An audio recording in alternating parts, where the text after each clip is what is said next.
Friends, जय हिंद, वंदे मातरम। Welcome back to our YouTube channel. Friends, आज की जो खबर है वो बहुत ज्यादा महत्वपूर्ण है और महत्वपूर्ण इस मायने में है कि आज की जो खबर है वो निकल करके आ रही है हमारे डिफेंस सेक्टर से और साथ ही साथ मेक इन इंडिया से। यानी कि आज की जो खबर है आपको ये एहसास कराएगी कि किस प्रकार से जो भारत का 2047 का जो विजन है डेवलप्ड कंट्री बनने का, वो यूं ही नहीं है बल्कि उसकी ओर तेजी से कार्य जारी है। देखना हुआ क्या है, जो दो तीन डेवलपमेंट है बहुत ज्यादा प्रोमिनेंट है, वो जो हुए हैं मैं आपको बताऊंगा।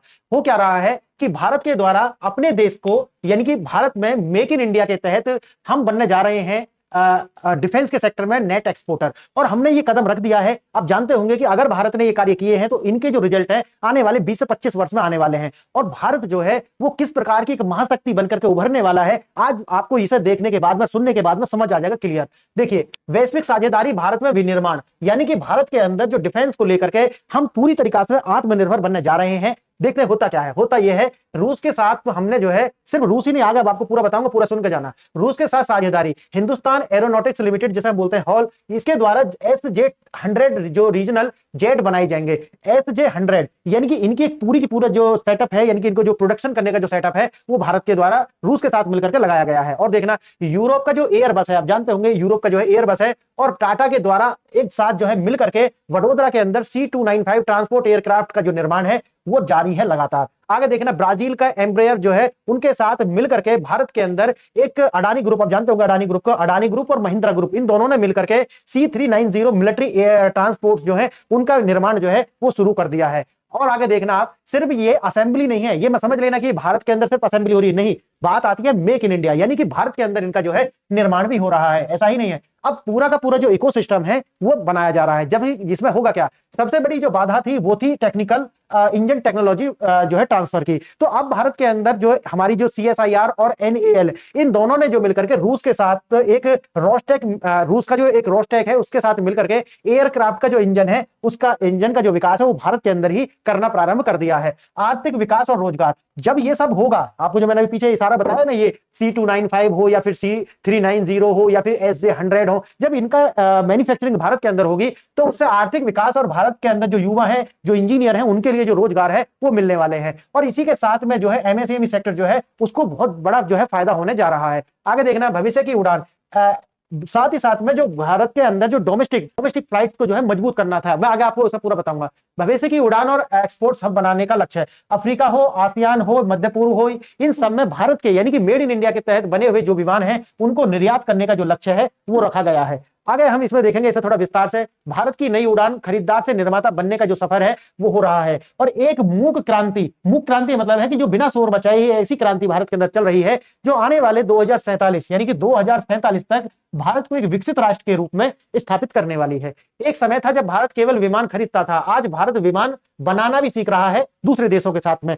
और आपके मन में ये सब सुनकर के ये भी आ रहा होगा कि दूसरे देशों को क्या फायदा है, क्यों भारत के साथ में टेक्नोलॉजी शेयर कर ही क्यों रहे हैं, या उन्हें ऐसा करने से प्रॉफिट क्या होगा। तो आपको एक बात ध्यान रखनी होगी जब ये सवाल दिमाग में आए कि जो भी देश हमारे साथ में टेक्नोलॉजी ट्रांसफर कर रहे हैं या हमारे साथ मिलकर के मेक इन इंडिया के तहत ये सारा कार्य कर रहे हैं, उनके देशों में अपने आप में सैचुरेशन आ चुका है। यानी कि हम सैचुरेशन बोले तो इस तरीका का कि देशों के अंदर डिमांड ही नहीं है, यानी कि देश के अंदर जब डिमांड नहीं है, टेक्नोलॉजी है उनके पास में, लेकिन देश के अंदर से डिमांड खत्म हो गई है। अब वो इतना ज्यादा उनके पास में पॉपुलेशन है नहीं, और अगर पॉपुलेशन भी है तो उनके पास में एक युवा पॉपुलेशन जो है वो नहीं है, क्योंकि देश हो रहे हैं बूढ़े। हमारे देश के अंदर अगर आप एवरेज एज भी देखोगे तो लेस देन 35 ईयर है, और कितने लोगों का, लगभग 50% लोगों का जो एज है वो लेस देन 35 है। तो आप समझिए कि हमारे यहाँ डिमांड भी है और साथ ही साथ में एक ऐसी पॉपुलेशन है जिसकी अपनी परचेजिंग पावर भी है। तो भारत के अंदर अगर ये दो कॉम्बिनेशन मिल गए हैं तो क्या चाहिए देशों को चाहिए उनकी अर्थव्यवस्था तेजी से बढ़े। अब ये सब करने के लिए ही तो आप देखा होगा कि आपने किस प्रकार से यूरोपियन यूनियन ने भारत के साथ FTA किया है, क्योंकि उनको चाहिए बहुत बड़ा बाजार, और भारत के अंदर वो है सारा बाजार। अब देखना, यह केवल एक व्यापार नहीं है, एक जियोपॉलिटिकल पावर शिफ्ट भी है। क्यों है, जो मैं अभी आपको समझाया है। दुनिया के दिग्गज रूस, अमेरिका, यूरोप और ब्राजील अब भारत को सिर्फ बाजार नहीं बल्कि एक मैन्युफैक्चरिंग हब के रूप में देख रहे हैं। कारण क्या, कारण वही है कि अगर यूरोप के अंदर आप ये सब बनाओगे तो वहां पर इसकी जो लेबर कॉस्ट है, जो जिस तरीका के स्किल्ड लोग चाहिए, उस तरीका के लोगों की जो अपनी सैलरी है वो बहुत ज्यादा है, जिससे जो कॉस्ट कटिंग है वो हो नहीं पाती। लेकिन भारत के अंदर ये समस्या बिल्कुल भी नहीं है, तो भारत जो है एक मैन्युफैक्चरिंग हब बनने के लिए बिल्कुल तैयार है। आगे देखना, यह कोई संयोग नहीं है, एक स्पष्ट पैटर्न आपको दिखाई पड़ेगा। जैसा कि शुरू में मैंने आपको बताया है कि रूस का UAC और भारत का जो हॉल, ये दोनों मिलकर के बना रहे हैं। इसी तरीका से अडानी ग्रुप और ब्राजील का जो एम्ब्रेयर है वो साथ मिलकर के, इसी तरीके से टाटा और एयरबस यूरोप का, ये दोनों साथ मिल गए हैं। महिंद्रा और जो एम्ब्रेयर ये जो है एक साथ मिलकर के बना रहे हैं, और इसमें हमारी दो एजेंसी जो है वो लगातार शामिल है, CSIR और NAL, और इनके साथ मिला हुआ है एक रूस का रोस्टेक। ठीक है, इस तरीका का जो इंजन है उसका निर्माण जो है ये कर रहे हैं। आगे देखना, लक्ष्य क्या है, भारत को दुनिया का अगला नागरिक विमान निर्माण केंद्र जो है, यानी कि सिविल एयरक्राफ्ट मैन्युफैक्चरिंग हब बनाने का जो है, ये पूरा का पूरा ये सारा का सारा जो पॉलिसी है वो इसी की ओर इशारा करती है। घरेलू मांग परिवर्तन का इंजन, क्यों, जैसा कि मैंने बताया, भारत का जो है वैश्विक जनसंख्या का 17% ऐसा है भारत के अंदर, ठीक है, जिसको ये सब कुछ चाहिए। यानी कि भारत के अंदर जो पॉपुलेशन है, जो बिल्कुल युवा है, उसकी पॉपुलेशन दुनिया में सबसे ज्यादा है, लगभग कितना है, 17%। और याद रखना, जब हम भारत में प्रतिशत की बात करते हैं तो यहाँ 140 करोड़ लोगों पर आएगी ये 17%। नहीं समझे, नहीं आप समझ जाओगे। देखो, पॉपुलेशन का जो बेस है ना, वो बहुत नंबर ही बहुत बड़ा है, और उसका 17%, अगर 17% कहे तो मैं बता रहा हूं कम से कम 10-15 देशों की आबादी से भी ज्यादा है ये। क्लियर, तो ये 17% संख्या है जो कि युवा है। आवश्यकता है भारत को अगले कुछ वर्षों में 5000 जेट्स की जो है आवश्यकता होने वाली है, जो कि हमारे डोमेस्टिक जो एयरलाइंस है उनके लिए जरूरत होगी। आगे देखना, औसत आयु लगभग 67% ऐसे लोग हैं भारत में जिनकी जो आयु है लगभग 35 साल से कम है, यानी कि एक तरीका से युवा देश है। आगे देखना, हवाई यात्रा की मांग, भारत में जिस प्रकार से जो हमारा पर कैपिटा इनकम बढ़ रहा है, उसी हिसाब से लोगों को जो है टाइम की कीमत समझ आती है। देखो, एक बात याद रखना, टाइम की कीमत किसके लिए है, जिसके पास पैसा है। जब पैसा नहीं है तो टाइम की भी कोई कीमत नहीं होती है, लेकिन जब पैसा आता है तो टाइम ही मनी बन जाता है। जैसे कि भारत में जिस तरीका से पर कैपिटा इनकम बढ़ रही है, तो व्यक्ति सोचता है कि अगर मैं बस से जाऊंगा तो मुझे 5 घंटा लगेंगे, लेकिन अगर मैं एयरलाइन से जाऊंगा तो मैं 1.5 घंटा में पहुंच जाऊंगा। अगर जो बचा हुआ समय है उसमें मैं क्या कर सकता हूं, क्योंकि अगर उसके पास काम है, मैं वही शुरू में बताया, तो वो जो 3 घंटे है उसमें जो बीच का जो किराया है उससे वो 3 गुना मनी कमा सकता है। तो इसलिए कहते हैं समय ही क्या है, उसके लिए मनी है, इसलिए वो प्रेफर करेगा कि वो एयरलाइन से जाए। लेकिन हमारे पास में उस तरह का इंफ्रास्ट्रक्चर तो बनना है। देखो, आप कुछ भी कहो, बीजेपी की सरकार की आलोचना हम करते हैं, डोमेस्टिक पॉलिटिक्स में करते हैं कि वो जिस तरीके के कार्य कर रहे हैं, लेकिन एक बात बिल्कुल माननी पड़ेगी, अंतरराष्ट्रीय स्तर पर उन्होंने जो है जिस तरीके की धाक जमा करके रखी हुई है, और देश के डेवलपमेंट को लेकर के जो उनका विजन है, उसकी आप आलोचना कर नहीं सकते, ये आप समझिए। क्लियर, आगे देखना, बदलाव, समय बचाने के लिए ट्रेन और बस से जो लंबी यात्रा है वो करने से लोग बचते हैं, और वही है कि रूस के पास तकनीकी है, लेकिन वही है, रूस ही नहीं बल्कि पूरे यूरोप के साथ भी यही समस्या है। भारत के पास जो है डिमांड है, और इसीलिए जो वैश्विक कंपनियां हैं वो भारत आ रही है। मैंने अभी आपको बताया भी था, भारत के अंदर एक योजना आई थी जिसका नाम था उड़ान, उड़े देश का आम नागरिक, है ना। ये जो योजना थी, इसी को लेकर के ये सारा कार्य किया जा रहा है कि हमारे पास में इंफ्रास्ट्रक्चर बना लिया गया है, पॉलिसी लेवल में बिल्कुल कार्य कर चुके हैं। अब लास्ट जो है ये है कि हमारे पास में लगभग 5000 जेट्स ऐसे होने चाहिए। मैं आपको बाइफरकेशन भी इसका बताऊंगा कि 300 सीटर कितने होने चाहिए, 60 सीटर, 30 सीटर, 20 सीटर्स कितने कितने चाहिए, ताकि ये जो योजना थी जो लाई गई थी पूरे देश का आम नागरिक, इसको एग्जीक्यूट किया जा सके। अब हमें बोइंग या एयरबस जैसे जो बड़े बड़े प्लेन हैं वो ही नहीं चाहिए, क्योंकि देखो, उड़े देश का आम नागरिक वाली जो योजना है, इसमें बड़े बड़े प्लेन नहीं चाहिए, बल्कि 70, 75 से 100 सीटर जो है वो रीजनल जो है जेट्स भी हमें चाहिए, जिसके अंदर हम 2 टायर और 3 टायर जो शहर है उनको आपस में कनेक्ट करेंगे। और ये कनेक्टिविटी अगर होती है तो आप सोचिए कि हमारी जो जीडीपी है, हमारी जो इकोनॉमी जो है वो कितनी तेजी से आगे बूम करने वाली है। तो इसीलिए नहीं कहते, इसीलिए हम कहते हैं कि जब हम तीसरे दुनिया के बड़े देश बन चुके, चौथे दुनिया के बड़े देश बन चुके हैं, तो हमको तीसरा बड़ा देश बनना है, और इसके बाद में हमारा टारगेट होगा दूसरा सबसे बड़ा देश बनना। और वो होगा कैसे, वो होगा इस तरीका की पॉलिसी जब हम देश में लागू करेंगे, उससे होगा। सरकार उड़ान रूट्स जो है उनका जो रीजनल कनेक्टिविटी है उनको लगातार प्राथमिकता दे रही है, जिसके लिए हमें छोटे जो विमान होंगे उनकी आवश्यकता पड़ेगी। और जैसे टायर 2, टायर 3 जैसे मैंने आपको बताया है, वही अगर आपको किशनगंज को कनेक्ट करना है, धनबाद से कनेक्ट करना है ना, उसी तरीके से आपको मुंबई को कनेक्ट करना है, हुबली से कनेक्ट करना है, तो इनके लिए यही जो स्कीम लाई गई थी, उड़े देश का आम नागरिक। आगे देखना, नागरिक उड्डयन नए समीकरण बन रहे हैं। आपने देखा कि किस तरीका से रूस का UAC और भारत का जो हॉल दोनों मिलकर के SJ100 सुपर जेट लगभग 75 से लेकर के 100 सीटर जो है वो बना रहे हैं। और ये जरूरी क्यों है, ये जरूरी है, मैंने आपको बताया, देश की जो पॉलिसी है उसको आगे बढ़ाने के लिए। अडानी और जो मिलकर के एम्ब्रेयर, ये ब्राजील का है, ये मिलकर के जो है बना रहे हैं बड़े विमान, जिनके अंदर जो है आप समझिए मोर देन 100 सीट्स के लिए होगा।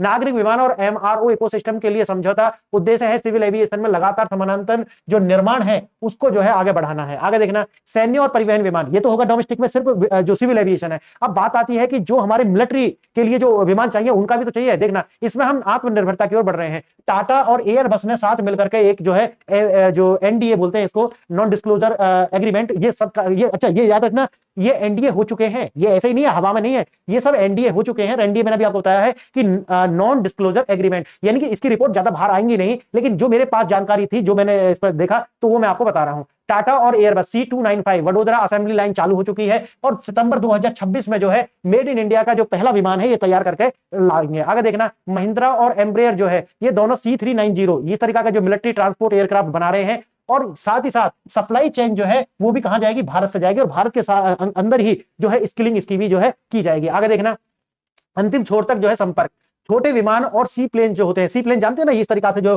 जब आप कभी जाते होंगे टूरिस्ट बन करके, तो सी के ऊपर जो है इस तरह के प्लेन चलाए जाते हैं, तो इनको लेकर के भी चल रही है लगातार। अंडमान निकोबार जैसे जो अपने आप दूर दराज के जो टूरिस्ट स्पॉट्स जो हैं उनके लिए इस तरीका के हमें प्लेन की आवश्यकता होगी। शक्ति एविएशन और ओमनीपोल ग्रुप द्वारा, ये चेक रिपब्लिक की दोनों हैं, तो इनके द्वारा मिलकर के इस तरीका के जो प्लेन है उनका लिए भी एनडीए हमारे साथ हो चुका है।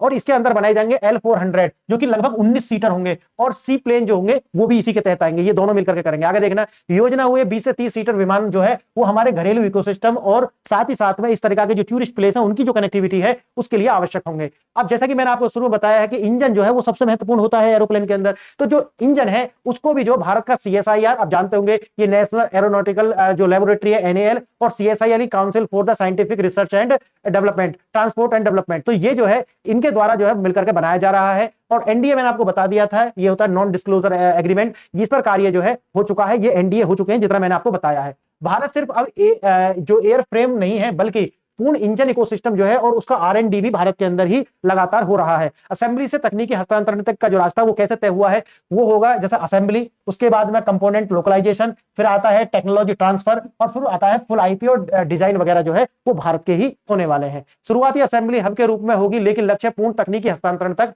होकर के जो है आने वाला है। तो धीरे धीरे से जब टेक्नोलॉजी ट्रांसफर भारत के अंदर हो जाएगी, तो बाद में हम इनको और ज्यादा रिफाइन करने के बाद में, या कहो कि रिवर्स इंजीनियरिंग इनकी करने के बाद, वही जो चाइना वाला सिस्टम है उससे फिर हम इनको और ज्यादा अच्छा कर लेंगे। उदाहरण के लिए जैसे हमने ब्रह्मोस के अंदर किया है। अब जैसे सर्टिफिकेशन है, एम्ब्रेयर जैसी कंपनियां के आने से भारत को जो अंतरराष्ट्रीय सर्टिफिकेशन का जो एक्सेस है वो हो जाएगा। अब बैकवर्ड इंडिकेशन वही है, कंपोजिट एलाय और एवियोनिक्स और सॉफ्टवेयर का जो निर्माण है वो अगर भारत में होता है तो धीरे धीरे हम भी जो है इस सप्लाई चेन का हिस्सा बन जाएंगे, या दुनिया का जो एविएशन सेक्टर है उसकी सप्लाई चेन में भारत अपनी एक अच्छी भूमिका जो है वो निभाना प्रारंभ कर देगा। आगे देखना, आज की दुनिया जो है मल्टीपोलर हो चुकी है। रूस के पश्चिम देशों से अच्छे संबंध नहीं है, उसके बावजूद भी चाहे तो रूस हो, चाहे तो यूरोप हो, या फिर अमेरिका हो, ये सारे के सारे भारत के अंदर आ रहे हैं, और एक तरीका से डी रिस्किंग जो है वो बिना किसी जोखिम के जो है भारत के अंदर लगातार जो है वो निवेश कर रहे हैं, और जिससे भारत जो है एक अच्छा पार्टनर बनकर सबका उभरा है, और जिसमें हमारा जो है बहुत ज्यादा फायदा हुआ है। वैश्विक एक अधिकार, और शुरू में जो मैंने आपको बता दिया कि देखो इसके पीछे कारण एक ही है कि हर देश को चाहिए कि भी उसकी इकोनॉमी ग्रो करे, और उसके लिए चाहिए कंजप्शन। अगर कंजप्शन उनके देश में नहीं है तो वो मिलेगा भारत में, और भारत का बाजार बहुत बड़ा बाजार है, इसलिए सारे जो देश हैं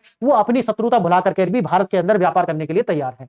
अब देखना वही है कि वेस्ट के अंदर बोइंग और एयरबस जो है वो पहले ये चलती थी, और चाइना के अंदर आप जानते होंगे जो कोमेक है, कोमेक जो चाइना का है, इसको बोलते हैं एक तरीका से कॉमर्शियल एयरक्राफ्ट कॉर्पोरेशन, है ना। तो ये जो है अमेरिका के अंदर एक प्राइवेट लिमिटेड, या फिर वहां तो प्राइवेट जैसा मानिए सरकारी ही होगा सब कुछ, तो सरकार के उसमें ही ये काम करता है। उसी तरीका से भारत भी जो है अब इस पूरी जो डुओपोली है, डुओपोली का मतलब होता है कि वेस्ट जो है या तो उनके पास गिनी चुनी कंपनी थी या फिर चाइना, लेकिन अब भारत जो है इसके अंदर अपने आप को ग्लोबल साउथ के साथ एक हब बना करके, अगर आप जानते होंगे ग्लोबल साउथ के पीछे मैंने कई सारी ऑलरेडी वीडियो बनाई हुई है कि ग्लोबल साउथ अगर गूगल करके पढ़ लेना कितने सारे कंट्री हैं, और भारत बार बार जो है वो ग्लोबल साउथ करता रहता है, उसके पीछे कारण क्या है, ठीक है, अलग अलग वीडियोस में मैंने बता दिए हैं। चीन का मैंने बता दिया कि जिस तरीके से चीन के अंदर कोमैक्स है, उसी तरीके से भारत के अंदर भी ये सब निर्माण हो रहा है। अब ब्राजील और रूस के साथ मिलकर के जो भारत है वो ग्लोबल साउथ का जो तीसरा विकल्प जो है वो लगातार बना रहा है, और ये जब हम सस्ता बनाएंगे भारत के अंदर, तो अफ्रीका हो या फिर हम कहते हैं कि जो ग्लोबल साउथ है उसके अंदर लगभग सारे कॉन्टिनेंट के कंट्री आ जाते हैं, तो उनके अंदर हम जो है इस सस्ते रेट पर इनको फिर एक्सपोर्ट करना प्रारंभ कर देंगे। अब देखना, रोजगार, इंजीनियरिंग ग्रेजुएट जो लोग हैं उनको नए नए अवसर मिलेंगे,